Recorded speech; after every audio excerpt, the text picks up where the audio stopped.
শুভ সকাল আমার প্রিয় পরিবার, তোমরা সকলে কেমন আছো?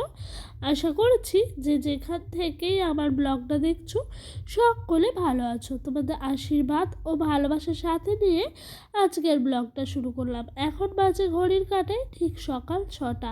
আজকে একদম সকাল থেকে উঠে সংসারের সমস্ত আশি কাজকর্মে হাত দিয়ে দিয়েছি। আর জানো তো, সকাল সকাল না সংসারের কাজগুলো যদি সুন্দর করে পরিপাটিভাবে গুছিয়ে রাখা যায় না, তাহলে কিন্তু সংসারে অনেকটাই মঙ্গল হয় আমার মনে হয়।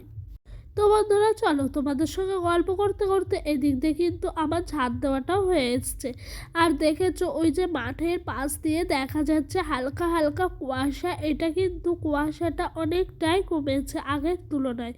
আগে যা কুয়াশা হতো, মানে সকালবেলা এই টাইমটায় উঠা যেত না, এখন একটু বেলা হতো এবং অনেক সকালেও কুয়াশাটা যেন অনেকটাই কমেছে। আর এই দিক দিয়ে চলে এসেছি একেবারে রাতের কিছু বাসি বাসন ছিল সেগুলোকে মাজা ধোয়া করতে। তো আজকে কি হয়েছে জানো তো, সকালে আমি উঠেছি, আমার সাথেও কিন্তু আমার পাপার মেয়েটা উঠে পড়েছে। তো ও উঠেছে, আর কি করবো, এত সকালে তো আর ঘর থেকে বের করবো না, না ঠান্ডা লেগে যাবে বলে। তাই ওকে ঘরে টিভি চালিয়ে দিয়ে আসলাম, ওর পাপা ঘুমাচ্ছে, পাপার পাশে শুয়ে থাকার জন্য। কেন বলো তো, ওকে যদি এখন বের করে নিয়ে আসা হয়, প্রত্যেকটা মানুষকে দুষ্টুমিতে একেবারে নাচিয়ে তুলবে, তার সাথে ওর পাপাকেও ভালো করে ঘুমাতে দেবে না। তাই ওর পাপা একদিন আমাকে বলেছে জানো, যে একটু ওকে টিভিটা সকাল হলে একটু চালিয়ে দিতে, আর ওর পাপা একটু ঘুমাতে পারে। ওর পাপা অনেক রাতে ঘুমায়, সেই কারণে আরও জানো বন্ধুরা। তো তোমাদের সঙ্গে গল্প করতে করতে এদিক দিয়ে আমার বাসনটাও কিন্তু মাজা হয়ে এসছে। আর বন্ধুরা, জানো তো, সংসারটাকে না পরিপাটি করে সুন্দরভাবে গুছিয়ে রাখার চেষ্টা করি। দেখবে সংসার সব মানুষ করতে পারে, কিন্তু সুন্দরভাবে পরিপাটিভাবে গুছিয়ে রাখতে কজন পারে।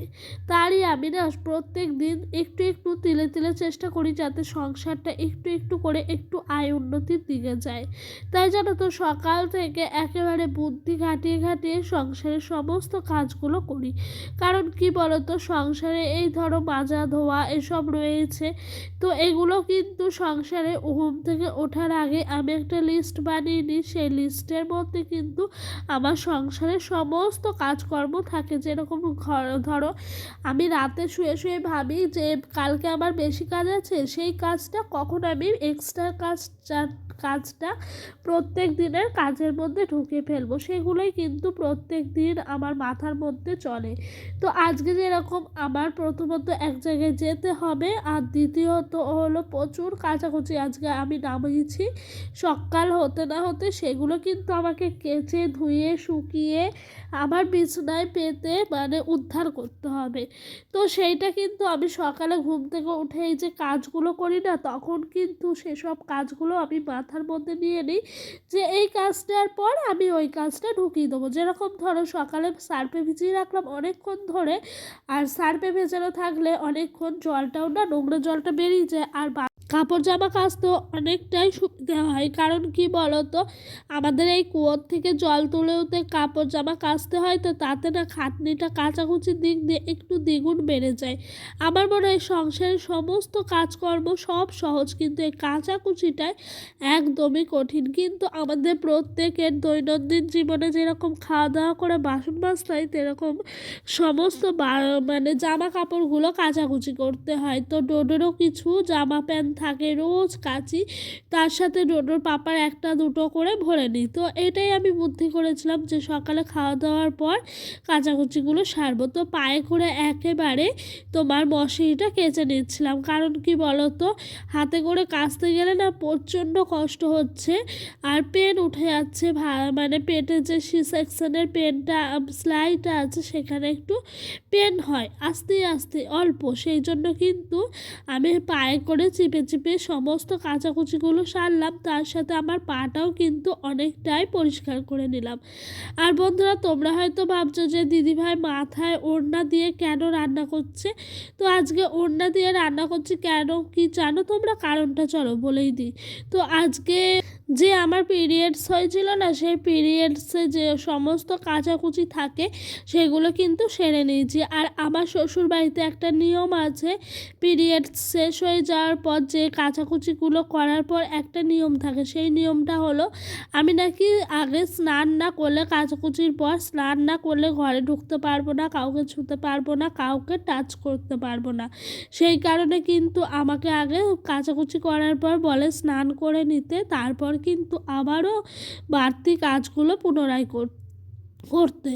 তো সেই কথা মতনই আমি কিন্তু সমস্ত কাজকর্ম সেরে এদিকে চলে এসেছি একেবারে বিছানাটা পেতে নিতে। ওই যে বিছানা, মশারির চাদর সমস্ত কিছু কাছাকাছি করেছিলাম, তো সেগুলো একদম শুকিয়ে গেছে। মাঠ থেকে তুলে নিয়ে আসলাম, তুলে এসে কিন্তু বিছানায় পেতে একেবারে ঝলকটা চমকে গেল। মানে ঘরের যে একটা সৌন্দর্য সেটা কিন্তু এই বিছানা চাদরেই হয়। আর আমার মনে হয় একটা সংসারে মেয়েটা যদি সংসারের সমস্ত কাজকর্ম হাতে তুলে নেয় না, তাহলে কিন্তু সংসারটা একদিন জানো তো অনেকটাই লক্ষ্মী সংসার পায়।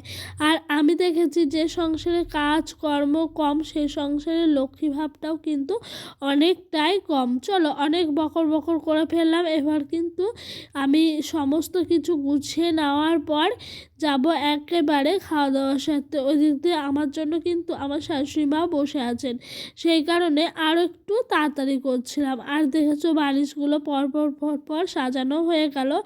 আর ডোডোকে এখন একটু পাঠিয়েছি ওর ঠাম্মার কাছে, যেহেতু আমি এগুলো একটু পরিষ্কার করবো, একটু বসতে পাঠিয়েছি। কারণ কি বলো তো, খুব দুষ্টুমি করে, তো সেই কারণে বললাম শুধু বসো গিয়ে, আর কোনো কিচ্ছুর দরকার নাই। তো বন্ধুরা, আজকে না লেবু দিয়ে ভাত খাবো।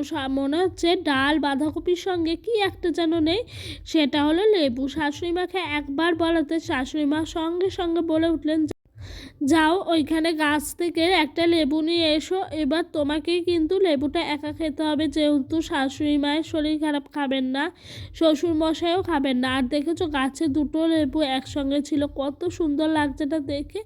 লেবুগুলো একটু পাকলে পরে মানে একটু বাড়তি হলে অনেকটাই সুন্দর হয়। আর ডোটো দিক দিয়ে চলে এসছে আমার পেছন পেছন।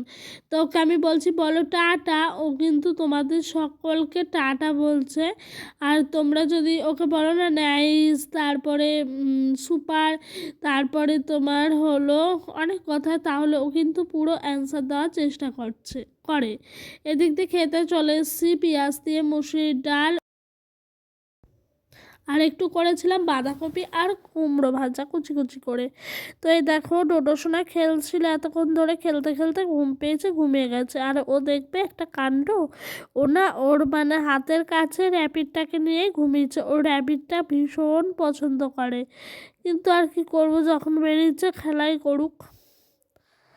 তো চলো বন্ধুরা, আজকের মতো ভিডিওটা এখানে শেষ করছি। ভালো লাগলে অবশ্যই লাইক কমেন্ট করো, আর যদি ভিডিওটা তোমাদের আরও ভালো লেগে থাকে চ্যানেলটি সাবস্ক্রাইব করে পাশে থাকা বেল বাটনটা অন করে দিও, তাহলে আমার নিত্যদিনের ভিডিওগুলো তোমাদের কাছে সবার আগে পৌঁছে যাবে।